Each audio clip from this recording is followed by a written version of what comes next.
ओम नागेन्द्रहाराय त्रिलोचनाय भस्मांगरागाय महेश्वराय नित्याय शुद्धाय दिगंबराय तस्मै नकाराय नमः शिवाय मंदाकिनी सलिलचंदन चर्चिताय नंदीश्वर प्रमथनाथ महेश्वराय मंदार पुष्प बहुपुष्प पशुपूजिताय तस्मै मकाराय नमः शिवाय तस्मै मकाराय नमः शिवाय। 27 तारीख बृहस्पतिवार का अवसर चतुर्दशी तिथि विद्यमान है। इस दिन सत्यव्रत भी रहेगा और ग्रहों का परिवर्तन का योग भी बन रहा है। आपके ग्रह परिवर्तन करके एक नया रास्ता बनाते दिखाई दे रहे हैं। सुबह जो है आपकी राशि में थोड़े ग्रह हल्के हैं लेकिन लाभ जरूर दे रहे हैं, लेकिन नई हिम्मत उदय करते दिखाई दे रहे हैं। दोपहर आते आते चीज़ों में मोटिवेशन आपके लिए अच्छा परिवर्तन का योग बनाता दिखाई दे रहा है। इस मोटिवेशन को यूटिलाइज़ करें। बुद्धि का ज्ञान का बल धीरे धीरे नया रास्ता दिखाई देगा और उस बुद्धि के रास्ते को पूरी तरह से उपयोग करते हुए आगे बढ़ने का प्रयास कीजिए। शाम को सत्यव्रत रहेगा, हो सके तो शाम को भगवान का सुंदर स्तवन करें, भगवान का व्रत करें, भगवान के नाम कथा सुने। कई लोग भ्रांति में फंस जाते हैं। कथा में जो कहा जाता है कि बहुत सारे डराया जाता है, डराया नहीं जा रहा है। कथा में सत्य से अनभिज्ञ कराया जा रहा है। ये हम सब की स्थिति बनी हुई है। जो उसके अंदर जो कथाएं बताई जाती हैं कि व्यक्ति ने सोच लिया कि भगवान आपकी कथा कराऊंगा। हम भी छोटे छोटे मन्नत हर जगह जाके मांग लेते हैं। क्या हम उसको पूरा करते हैं? नहीं करते हैं तो कहीं ना कहीं उस देवता का भार हम पे चढ़ता चला जाता है। उससे निवृत्ति का मार्ग हमको रखना है। जब वह व्यक्ति परेशानी में होता है जीवन में, तो कई जगह जाकर देवड़ी पर पूजन करने के बाद मन से बोल देता है कि जैसे कोई भगवान छोटे थे हम, सब लोग क्या बोलते थे, आज ये चीज़ दिलवा दो कि भगवान आपका इतना मन जप करेंगे, इतना प्रसाद चढ़ाएंगे, ये करेंगे, वो करेंगे। क्या कर पाए पूरी तरह से? बहुत सारी छोड़ दी होंगी आपने चीज़ें। और जब छोड़ देती हैं तो प्रभु तो उस पराशक्ति जो है वो तो अपना कर्तव्य पूरा कर देती है, लेकिन हम अपने कर्तव्य से धीरे धीरे दूर होते चले जाते हैं। शास्त्र कहता है उन कर्तव्यों से दूर होने से फिर समस्याएं भी उत्पन्न होने के योग बन जाते हैं। कुंभ राशि वालों के लिए 28 तारीख की ग्रह गणना जो बता रही है वो बहुत बहुत शुभ योग बनाती दिखाई दे रही है। शुक्रवार का अवसर है और शुक्रवार के दिन पूर्णिमा के साथ सुंदर रूप से रक्षाबंधन का पर्व आ रहा है। श्रावणी पर्व आ रहा है, ऋषि पूजन पर्व आ रहा है, गायत्री जयंती का पर्व है, संस्कृत दिवस है। इतने शुभ ग्रहों के साथ इतना सुंदर योग बनता दिखाई दे रहा है। और आपकी राशि के दृष्टिकोण से देखें तो मन मस्तिष्क जो है वो बहुत पॉजिटिव वे में आगे बढ़ने का प्रयास करता दिखाई दे रहा है। इस समय आपको अपने संबंधों को बहुत पॉजिटिव रखने की ज़रूरत दिखाई देती है। बुध महाराज आपकी राशि में अस्त अवस्था में चल रहे हैं, सूर्य के साथ फंसे हुए हैं, केतु के साथ योग बनाते दिखाई दे रहे हैं। तो ऐसे में केवल अपने विचारों को पॉजिटिव रखते हुए कार्य करें। इस वक्त संबंधों को सुधारने का ग्रहों का एक योग नया बनता दिखाई दे रहा है, लेकिन राहु जो है आपकी राशि में चलता हुआ कहें आपको भ्रम में डालता दिखाई दे रहा है। इस वक्त भ्रम को त्यागने का प्रयास करें। ऋषि पूजन एक बहुत बढ़िया मार्ग है जिसके द्वारा हम अपने पूर्वजों को प्रसन्न कर कर अपने तमाम किस्म के जो हमारे नेगेटिव ग्रहों की वाइब्रेशंस हैं उनको ठीक करने का रास्ता बना सकते हैं। रक्षाबंधन केवल बहन को राखी बांधने का पर्व नहीं है। बहन जो राखी बांधती है वो केवल एक सांकेतिक तौर पर रह गया, लेकिन ये तो पुनर्जन्म का खास तौर पे एक कहा जाता है रिनोवेशन जो है वो होने का योग बनाता है। ऐसे में इस समय में इस दिन का अद्भुत महत्व शास्त्र में ऐसा अद्भुत व्याख्या के साथ लिखा गया है कि चमत्कार करने वाला दिन माना जाता है, पराजय को विजय में बदलने वाला दिन माना जाता है। तो इसकी पूर्ण विश्वास के साथ आपको कार्य करने की ज़रूरत है। कहा जाता है कि जो सुंदर रूप से ऋषि पूजन कर कर उपनयन, नया दिव्य ज्ञान प्राप्त करने का उपनयन संस्कार भी इस दिन जो जनेऊ चेंज करने के लिए कहा जाता है वो ऋषि पूजन के साथ ही चलता है। तो इस दिन विशेष तौर पर ग्रहों का प्रभाव आपको अपने नेगेटिव ग्रहों को भी पॉजिटिव करने का दिन दिखाई देता है। और हमारे यहाँ रक्षा बांधी जाती है। रक्षा भी मंत्र सिद्ध कर कर बांधी जाती है। जो ये धागा केवल सूत का दिखाई देता है, इसमें बहुत सारे मंत्रों को अभिमंत्रित कर कर फिर धारण करने की पुरानी परंपरा थी। अब तो केवल एक बासार को लेकर जो हम किताबों में पढ़ के आए हैं, एक छोटी छोटी कथाओं को, उसको वास्तविक तौर पर इस त्यौहार को ही भ्रांति बदल में परिवर्तित कर दिया गया है। ये तो अद्भुत पर्व है, इसको विज्ञान के साथ समझने की आवश्यकता है। आपकी राशि के दृष्टिकोण से इस वक्त हमें दिखाई देता है कि आपको भगवान का सुंदर स्तवन करने का प्रयास करना चाहिए। ऋषि पूजन अपने निमित्त कर अवश्य करें। और आपकी राशि के दृष्टिकोण से इस वक्त संबंधों को सुधारने का दिन आपकी राशि में बन रहा है। बातचीत से बहुत सारे संबंधों को, रात गई बात गई चीज़ों को परिवर्तन करने की बात करें और नए संबंधों को ठीक करने का आप प्रयास करें। लेकिन ग्रह जो हैं वो थोड़े अनुकूल नहीं है, थोड़े से आग में घी डालने का काम करते दिखाई दे रहे हैं। जबकि इस समय रोष को शांत करना है, सूर्य को प्रबल शांत करने का प्रयास करना है। रक्षा बंधन बांधिए, किसी दिव्य पुरुष से रक्षा प्राप्त कर सिद्ध मंत्र से सिद्ध करी हुई कुशायुक्त और उस रक्षा को अपने हाथ में बांधने से आपके लिए आगे आने वाले समय में बहुत मेन परिवर्तन का समय आ रहा है। बहुत तेज गति से बृहस्पति महाराज बदले हैं और ये शुभ लाभ के योग बना रहे हैं। इस समय का आपको आगे आने वाले समय में यूटिलाइज करने का प्रयास करना है। श्रावणी का पर्व भारतीय संस्कृति में बड़ा महत्वपूर्ण है। श्रावणी हो गया, रक्षाबंधन हो गया, गायत्री जयंती भी इसी दिन होती है और कहा जाता है कि जीवन में हमारी बहुत सारी मनोकामनाओं को पूर्ण करने के लिए श्रावणी पर्व जो है बड़ा कल्याणकारी योग बनाता है। आजकल केवल रक्षाबंधन के रूप में इस दिवस को केवल मना के छोड़ दिया जाता है, लेकिन भारतीय संस्कृति में इस दिन जनेऊ से परिवर्तन करने से लेकर बहुत सारे और भी कार्य भारतीय संस्कृति में किया जाता है। रक्षा सूत्र जो ये आपको हाथ में राखी बांधने की परंपरा है, ये तो बहुत काल बाद, ये तो इसके बहुत सारे प्रमाण मिलते हैं। बहुत सारे लोगों ने केवल हुमायूं के साथ कुर्मावती की कथा के साथ जोड़कर इस कथा को केवल भाईचारे के साथ संदेश जोड़ने का प्रयास किया, लेकिन इसका कोई बहुत बड़ा औचित्य दिखाई नहीं देता। शास्त्र में अनेक प्रमाण हैं। कहा जाता है कि द्रौपदी जब वहाँ पर द्रौपदी का स्वयंवर हो रहा था, उस समय भगवान कृष्ण ने जब अपना चक्र चलाया और उस चक्र ने वापस आके भगवान के स्थान दिया, तब भगवान की उंगली में चोट लग गई थी। तो द्रौपदी ने अपने वस्त्र को फाड़कर भगवान की उस उंगली पर रक्त से जो निकल रहा था उसको बांधने का काम किया था। शिशुपाल का जब भगवान ने वध किया तो उस समय भगवान के हाथ पर आघात हो गया था, रक्त की जो था रक्त निकलने लगा था। तो द्रौपदी उठी और भगवान के हाथ में वो अपने वस्त्र का एक टुकड़ा लेकर बांध दिया। तो भगवान ने आशीर्वाद दिया कि तुम्हारे लिए मैं ऐसे समय में इस एक एक धागे का ऋण से निवृत्त होने का योग बनाऊंगा। जब धृतराष्ट्र के उस हस्तिनापुर की उस राज्यसभा में द्रौपदी का अपमान किया गया, तो भगवान ने उस वस्त्र का अवतार लेकर उस प्रकार से, जैसे भगवान ने द्रौपदी की रक्षा के लिए जब चीरहरण का प्रयास किया गया, तब उस ऋण से निवृत्ति का योग बनाई। ये राखी की वास्तविक कथा भारतीय संस्कृति के अनुसार से शास्त्र में बताई गई है, लेकिन इसको तो किसी और रूप में आज की तारीख में हमारी मॉडर्न किताबों में जोड़ दिया गया है। लेकिन इससे पहले भी और भी बहुत सारे सुंदर उदाहरण उपस्थित शास्त्र में किए गए हैं। कहा जाता है कि जैन बद्धो बलि राजा, जो मंत्र है इस दिन बांधा जाता है, जैन बद्धो बलि राजा दानवेंद्र महाबला तेन त्वाम प्रति बदनामी रक्षे माचल माचल। भगवान भगवती लक्ष्मी इसी रक्षाबंधन के पर्व के दिन भगवान विष्णु को महाराजा बलि के यहाँ से, महाराज बलि जब जिस प्रकार भगवान के जब आशीर्वाद लिया, कहा जाता है कि जब वामन देव के रूप में भगवान अवतरित हुए और महाराज बलि बहुत बड़ा यज्ञ कर रहे थे इंद्रासन प्राप्त करने के लिए, अंतिम यज्ञ उनका चल रहा था। तो 3 पग भूमि उन्होंने मांगी भगवान वामन देव ने भगवान महाराज बलि से। तो 3 पग में उन्होंने पूरी धरा, पूरा संपूर्ण सब चीज़ों को नाप लिया। 2 पग में ही नाप लिया था, एक में तो उसका पूरा राज्य नाप लिया, पृथ्वी नाप ली, दूसरे में समस्त तीनों लोगों को नाप लिया। तीसरा पग उन्होंने कहा कहाँ रखूं, तुम्हारा वचन तो आधा हो जाएगा। जो बड़ा स्वरूप भगवान ने बनाया था, संपूर्ण पृथ्वी में, संपूर्ण ब्रह्मांड में केवल भगवान दिखाई दे रहे थे, उनके पग ही सब जगह पहुंच गए थे। तब महाराज बलि ने भगवान को प्रसन्न करने के लिए अपना शीश उनके चरणों में रखा कि अभी तो आपने मेरे राज्य पर और मेरे विजय हुए जीते हुए राज्य पर ही विजय प्राप्त करी, मेरी समृद्धि पर ही 2 पग रखे हैं, तीसरा अभी आपने मेरे शरीर पर विजय प्राप्त नहीं करी। तब उन्होंने भगवान से कहा कि आप मेरे सिर पर तीसरा पग रख दीजिए, मैं भी आपका हो जाऊं। भगवान बड़े प्रसन्न हुए, तीसरा पग उन्होंने महाराज बलि के सिर पे रखा।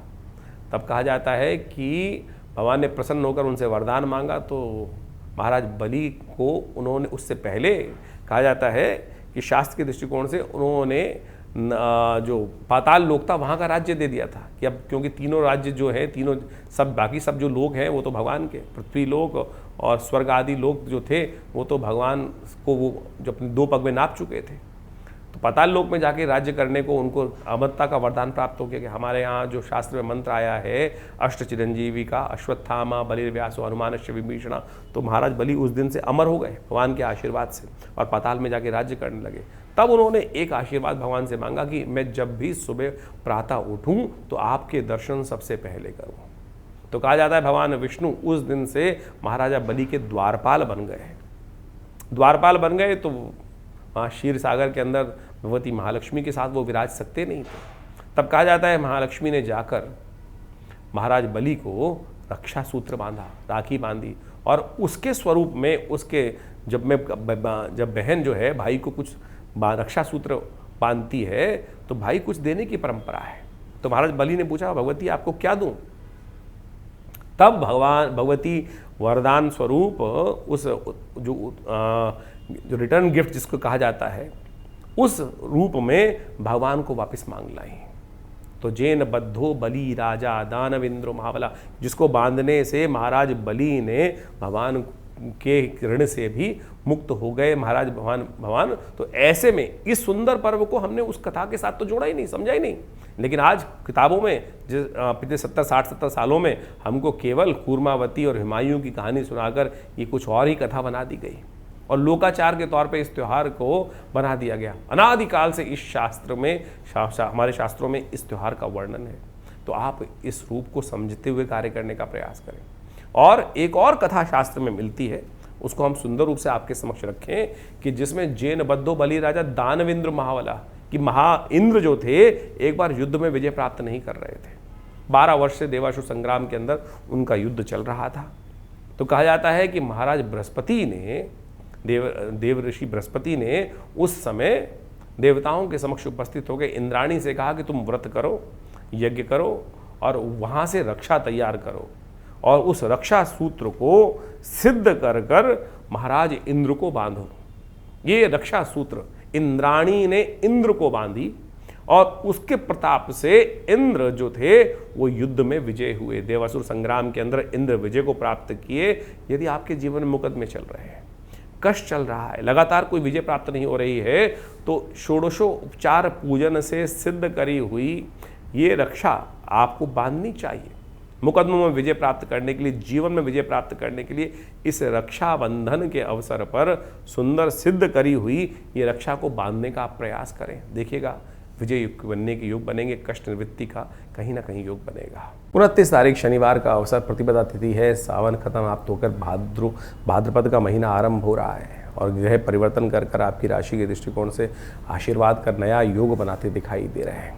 इस समय आपकी राशि के दृष्टिकोण से आपके लिए जो योग बन रहा है, आपकी मेहनत से बहुत सारी चीज़ों को पॉजिटिव करने का योग आपकी राशि में बनता दिखाई दे रहा है। अगस्त तारा जो है इस दिन से उदय होने का योग भी बना रहा है, जो इस वक्त आपकी राशि के दृष्टिकोण से आगे बढ़ने का मार्ग आपके लिए प्रशस्त करता दिखाई दे रहा है। इसलिए अब आपको अपने ग्रहों को पॉजिटिव करके आगे बढ़ने की ज़रूरत है। शनिवार का अवसर है, कोशिश करें उड़द इत्यादि का दान करें तो आपके लिए श्रेष्ठ रहेगा। पीपल के पेड़ के पास जाकर एक तिल का दिया जलाएं, शनि के मंत्र का जप करें, हनुमान जी का सुंदर स्तवन करें, कल्याण की स्थिति आपके लिए बनेगी। 30 तारीख रविवार का अवसर, द्वितीया तिथि विद्यमान है और ग्रह नक्षत्रों के दृष्टिकोण से देखें तो ये आपके लिए लाया है सरलतम योग। शनि के साथ चंद्रमा की युति जिस प्रकार से बनी हुई है वो आपके लिए एक नया विचार को डालने का योग बनाता है। मन को सरल रखते हुए कार्य करने का प्रयास करें। सरलता का सबसे पहला अभिप्राय होता है कि सबके सामने विनम्र होकर हम पेश होने का प्रयास करें। छोटों के सामने भी विनम्र, बड़ों के सामने भी विनम्र, बड़ों का आशीर्वाद देकर कार्य करने का प्रयास करें। दिन आपका अच्छा रहेगा। रविवार का दिवस है, सूर्य आपके इस वक्त बड़े उग्र अवस्था में चल रहे हैं, जो हर चीज़ में कहीं ना कहीं उग्रता को उत्पन्न करते दिखाई दे रहे हैं। तो सुबह सुबह भगवान सूर्य का मंत्र जप करें, गायत्री का जप करें, सूर्य का दर्शन करें, उनको अर्घ दें, कल्याण होगा। आपकी राशि के दृष्टिकोण से इस वक्त थोड़ा दूध, थोड़ा तिल डालकर भगवान सूर्य को अर्घ देना आपके लिए कल्याणकारी रहेगा। 31 तारीख सोमवार का अवसर, तृतीया तिथि विद्यमान है। मधुश्रवा, इसको कजली तृतीया के रूप से जाना जाता है और इस तिथि के दिन मंगला गौरी जी का सुंदर आशीर्वाद मिलता है। इस तिथि को शुभ करने के लिए आपकी राशि के दृष्टिकोण से, जैसा हमने कहा कि आपकी राशि में इस वक्त ग्रहों का योग बहुत परिवर्तन की तरफ तेज गति से भाग रहा है। थोड़े मन के स्वभाव ऐसा है कि किसी पर विश्वास टिक नहीं रहा है, लेकिन विश्वास प्राप्त करने के लिए किसी के सानिध्य में बैठना ज़रूरी है। और इस वक्त बड़े लोगों के सानिध्य में बैठने से आपकी राशि के दृष्टिकोण से लाभ होने की संकेत मिलते दिखाई दे रहे हैं। तो कोशिश ये करें, बड़ों का सानिध्य प्राप्त करने का प्रयास करें। भगवती मंगला गौरी के मंदिर में जाकर उनको श्रृंगार का समस्त सामान जो सामग्री है वो अर्पित करने का प्रयास कीजिए, कल्याण होगा। सावन के सुंदर अवसर पर ज्योतिष की ग्रह गणना आपने समझी। हर रोज ग्रहों का परिवर्तन जिस प्रकार से होता है वो कुछ ना कुछ हमारे जीवन में परिवर्तन लाने का प्रयास करता है, कुछ ना कुछ परिवर्तनों का योग बनाता है और उन परिवर्तनों का प्रभाव जीवन में पड़ता है, चाहे जड़ हो चाहे चेतन। और उन्हीं प्रभावों को यदि हम अपने कर्मानुसार उसको समझने का प्रयास करें, उसमें परिवर्तन लाने का प्रयास करें, तो हम अपने जीवन में समस्त प्रकार के कष्टों का निवारण कर सकते हैं। देखिए एक बात समझें, शास्त्रों में वर्णित है, बड़े भाग्य मानुष तन पावा। बड़े भाग्य से मानुष तन मिलता है और फिर पता नहीं कितने कितने जन्मों के पश्चाताप के बाद, कितने कितने कर्मों के अनुसार से, शुभ कर्म करने के बाद हम इस जन्म को प्राप्त करते हैं। लेकिन उसमें आकर भी यदि हर क्षण को हम व्यर्थ गवाते चले जा रहे हैं तो फिर हम वास्तविक मनुष्य जन्म का महत्व ही गवाते चले जा रहे हैं। एक एक क्षण, एक एक पल, एक एक जो भी जीवन में घड़ी है वो बहुत महत्वपूर्ण है। बड़ी मुश्किल से आदमी को पूरा मिलाकर कितने दिन जीने को मिलता है। भारतीय संस्कृति में जीवित शरदाम शरदा की बात की जाती है, 100 वर्ष परिपूर्ण मान ली जाए। यदि 100 वर्ष की गणना देखो तो ज़्यादा से ज़्यादा 36,000 दिन व्यक्ति जीवन जीता है और उसमें से हम कितने दिन व्यर्थ निकाल देते हैं, कितना कहीं फालतू की बातों में निकाल देते हैं। तो आए थे हरि भजन को ओटन लगे कपास, यानी हम कहीं ना कहीं अपने जीवन के वास्तविक लक्ष्य को भूल जाते हैं। हम इस जीवन के वास्तविक लक्ष्य को समझें और समय का सदुपयोग करने का प्रयास करें। ज्योतिष विज्ञान का सृजन इसीलिए शास्त्रों के अनुसार से किया गया है मुख्य, जिससे लोग अपने समय को पहचान सके, समय के अनुसार से जो कष्ट है उसका निवारण करने का मार्ग पहले ही निकाल सकें। इसलिए भारतीय ज्योतिष विज्ञान को अध्यात्म विज्ञान के साथ जोड़ा गया। हमारा पंचांग, हमारे पौराणिक कथाएं जितने भी हैं वो हमारा इतिहास है, वो टेस्टिमनीज हैं, वो वास्तविक तौर पर उसको हमें रहस्य समझना चाहिए। आमतौर पे ज्योतिष की जो गणनाएं हैं वो प्रत्यक्ष रूप से आपके जीवन में घटने वाली घटनाओं से आपको अवगत करा देती है, लेकिन उस भार से कैसे बचे जो हमारे कर्म के अनुसार से हमारे साथ जुड़ जाता है। शास्त्र कहता है अवश्यमेव भुक्तव्यम कृतम कर्म शुभाशुभम। और ज्योतिष का जो जन्मपत्री है, जो काल गणना है, वो जो लेखा जोखा खाका है, बैलेंस शीट है, वो आपके जन्म के साथ जो बंध के आती है वो ये दिखाती है कि आप पूर्व जन्म में किस जन्म में क्या कुछ करके आए हैं और उसके अनुसार कर्मानुसार आपको आने वाले समय में क्या कुछ प्राप्त होने के योग बनने वाले हैं और उसमें आप परिवर्तन कैसे कर सकते हैं। अभी सावन का सुंदर महीना चल रहा है, भगवान की अनन्य श्रद्धा के साथ उनका रुद्राभिषेक, जो भी पूजन पाठन यदि हम करें श्रद्धा के अनुसार से, सत्य माने एक से एक विचित्र घटनाएं जीवन में घटती हैं। उन कर्मों के प्रयास से, उन कर्मों के अभ्यास से, उन सशद शास्त्र के अनुसार से, उन विधियों का पालन कर कर हम अपने दुष्कर्मों को पुण्य कर्म में परिवर्तित कर सकते हैं। इसमें कोई अतिशयोक्ति नहीं है। भावी वेद सके त्रिपुरारी और टेस्टिमनीज के तौर पर पौराणिक जितनी कथाएं हैं वो शास्त्र में वर्णित है। ये शास्त्र में जो पुराणम के अंदर जो कथाएं आती हैं, लोग तथाकथित तौर पर उसका उपहास आज की तारीख में बहुत सारे लोग उड़ाने का प्रयास करते हैं, लेकिन उन कथाओं के माध्यम से उन व्रतों का, उन विधानों का जो वर्णन शास्त्रों में मिलता है, हमको उसके रहस्य में जाना चाहिए। केवल कथा सुनने से तो विश्वास जागेगा, लेकिन विश्वास जाकर उस व्रत को करने से तब जाके पुण्यों का उदय होगा। हम तो केवल कथा, सत्यनारायण की कथा सुनने बैठते हैं, केवल सत्यनारायण की कथा सुन ली केवल, और उसके बाद तो उसमें किया ही नहीं। अब रक्षाबंधन का पर्व इतने सुंदर रूप से अभी आया और रक्षाबंधन के पर्व पर क्या किया था इंद्राणी ने, किस प्रकार से 12 वर्ष से लगातार युद्ध चल रहा था, 12 वर्ष से लगातार युद्ध चल रहा था और उस युद्ध का कोई निर्णय नहीं निकल रहा था। तब बृहस्पति देव उपस्थित हुए, इंद्राणी से कहा इस युद्ध को समाप्त करने के लिए, इंद्र को विजय दिलवाने के लिए आप रक्षा सूत्र सिद्ध करें। और पूरे विधान से उस रक्षा सूत्र को सिद्ध कर कर इंद्राणी ने अपने संकल्प के द्वारा उस रक्षा सूत्र को इंद्र को बांधा। ये सत्य संकल्प शास्त्र के अंदर जो कथा वर्णित मिलती है उसमें कोई भविष्योत्तर पुराण के अंदर इस वर्णन को साफ साफ कहा गया है, इस घटना को साफ साफ वर्णित किया गया है और उसके बांधने के प्रभाव से असुरों पर देवताओं ने विजय प्राप्त करी। आज की तारीख में हम केवल बहन की रक्षा के लिए रक्षाबंधन को बांधकर छोड़ देते हैं, लेकिन ये रक्षा सूत्र को मंत्र से सिद्ध कर कर, पूर्ण विधि का पालन कर कर आमतौर पर इसको बांधा जाता था पूरे वर्ष की में रक्षा के लिए। जीवन में मुकदमे चल रहे हैं, अनेक के बाद एक के बाद शांत नहीं हो रहे हैं और वर्षों हो गए हैं हमारे जीवन में उस कष्ट को चलते हुए। यदि पूर्ण श्रद्धा के साथ व्रत करते हुए, पूर्ण पंचोपचार षोडशोपचार पूजन कर कर उस रक्षा सूत्र को भगवान के मंत्रों से सिद्ध कर कर जातक के हाथ में बांध दिया जाए तो सत्य माने वो रक्षा भी होती है, विजय के योग बनते हैं। ये शास्त्र पुराणों में जो वर्णित है गलत नहीं है। तो इसको पूरी तरह से ये रक्षा सूत्र हुआ। अब रक्षा सूत्र में लोग केवल गणना करके आज की तारीख में कोई चांदी की बांध रहा है, कोई बड़े से बड़ी महंगी चीज बांध रहा है, लेकिन उसमें मंत्र तक नहीं है। मंत्र तो क्या है? जेन बद्धो बली राजा दानविंद्रो महाबला तेन त्वाम प्रतिबद्धनामि रक्षे माचल माचल। तो इस प्रकार से ये जो शुद्ध रूप से इससे पहले इसको सिद्ध करें, व्रत करें। आमतौर पे धारण करते वक्त आज की तारीख में जो बहनें भाई को बांधती हैं कि जल नहीं पीना है, केवल इतने से करने से कुछ हो जाएगा क्या? उससे पहले पूजा पाठ कर कर उसको सिद्ध करके, वो तो सामने ही प्लास्टिक से खोल कर निकाल कर और फिर धागा बांध दिया जाता है। धागा रक्षा सूत्र नहीं है। और तो और आज की तारीख में राखी आ गई है, राखी के नाम से चाइना से बनी हुई चीजें।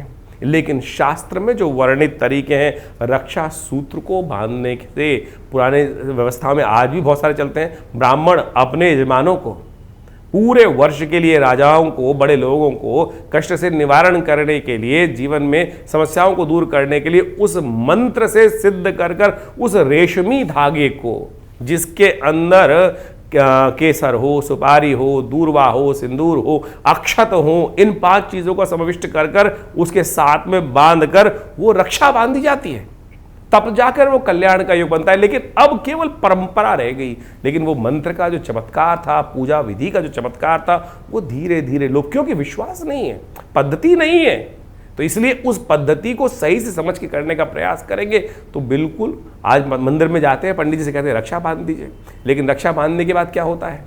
रक्षा बांधने के बाद आप शौच गए, शौच जाने के बाद किसी के सूतक काल में भी चले गए, तो वो सूतक जो बंधा हुआ धागा है वो तो निस्तेज हो गया, वो तो निस्तेज हो गया। अब सूतक वाली जगह में जाकर शौच के अपवित्र हाथों से आप उसी को आपने धो लिया, उसको धारण कर लिया, तो फिर वो पूजा पाठ वाली चीजें, इसी प्रकार से अंगूठी इत्यादि भी जो आपने धारण कर रखी है, नित्य शौच इत्यादि में जाकर अंगूठी उतरती नहीं किसी की, और फिर वो उसी से अशुद्ध हो जाती है। अब मंत्र से सिद्ध करी हुई कोई अंगूठी होगी, कोई सूत्र होगा, तो फिर वो कहाँ पवित्रता का कार्य कर पाएगा? इसका पूरा विधान शास्त्र में वर्णित है, पवित्रता के साथ चलता है और सूतक का ध्यान करते हुए, अपवित्रता से बचते हुए तब इन पूजा पाठों की चीज़ों को यदि उपयोग करने का प्रयास करेंगे तो फिर वो चमत्कार वास्तविक तौर पे दिखाने का सुंदर सुयोग बनाती है। तो इस रक्षाबंधन इत्यादि जितने पर्व हैं, इन सब के अंदर जो जो चीज़ वर्णित है, तो आप उनका शुद्ध रूप से कार्य करने का प्रयास करें।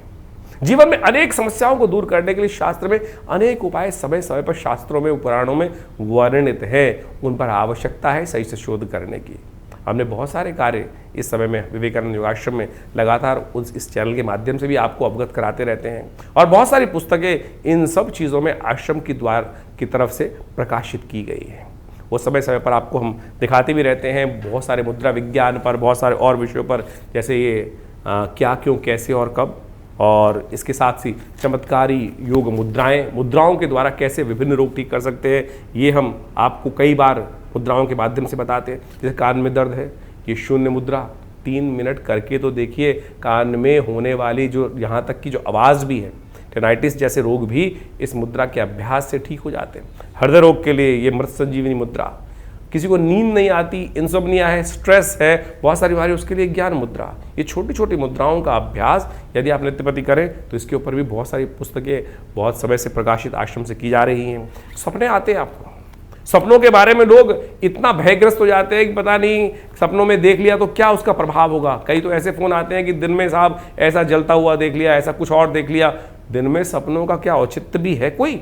तो उसके लिए उन समस्त प्रश्नों का निवारण करने के लिए किस स्वप्न का क्या प्रभाव होगा, उस दुष्स्वप्न को दूर करने के लिए किस प्रकार से कार्य किया जाए, तो क्या कहते हैं सपने, ऐसी पुस्तक का प्रकाशन आश्रम की तरफ से किया गया है। इसके अलावा ऐसी बहुत सारी करीब करीब 50 की किताब पुस्तकें आश्रम की तरफ से प्रकाशित की गई हैं।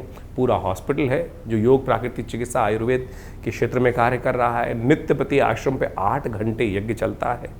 भगवान की कृपा से आप सब लोग उसमें कई कार्यक्रमों में सम्मिलित हो सकते हैं। हर रविवार को सुबह वाले कार्यक्रम में, मंगलवार को शाम को सुंदरकांड के अंदर और नित्य प्रति विभिन्न कार्यक्रमों में जो समय समय पर चलते हैं उसका निमंत्रण हम आपको देते ही रहते हैं। तो वास्तविक तौर पर हमारे शास्त्रों की वैज्ञानिक विधियों को समझने का प्रयास करें। अब महामृत्युंजय मंत्र के बारे में ऐसी भ्रांति पूरे संसार में हो गई है। बहुत सारे लोगों से पूछो, आप लोग जन्मपत्री दिखाते हैं, कई बार हम पूछ लेते हैं भैया कौन से मंत्र का जप कर रहे हो, तो कोई बताता है महामृत्युंजय मंत्र का जप कर रहे, कई कहते हैं सुनाओ। तो जब वो सुनाते हैं तो वो कोई भी मंत्र जिस प्रकार से बोल दिया जाता है अशुद्ध कैसे करेगा काम। मंत्र वास्तविक तौर पर तभी कार्य करेगा जब उसका शुद्ध उच्चारण हो। आमतौर पे जो महामृत्युंजय मंत्र के नाम पर त्र्यंबकम यजामहे सुगंधिम पुष्टिवर्धनम इसी को कह के सुना देते, बोले महामृत्युंजय मंत्र हो गया है। ये मृत्युंजय मंत्र है, त्र्यंबकम यजामहे सुगंधिम पुष्टिवर्धनम। ये यजुर्वेद के संहिता के अंतर्गत आया मंत्र है। इसका जो महामृत्युंजय है वो वशिष्ठ जी के द्वारा बनाया गया है। फिर वो कैसे कार्य करेंगे? गायत्री मंत्र तक तो लोग अशुद्ध उच्चारण करते हैं।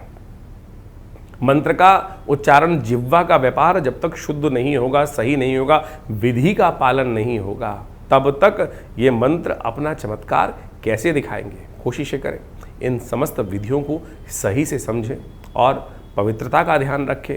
जो हमारे शास्त्र में वर्णित चीज़ें हैं कहीं कपोल कल्पित नहीं है, कहीं अतिशयोक्ति नहीं बताई गई है, लेकिन यदि पूर्ण विधि का पालन किया जाए तभी वो कार्य करके दिखा सकते हैं, नहीं तो वो कार्य नहीं होगा।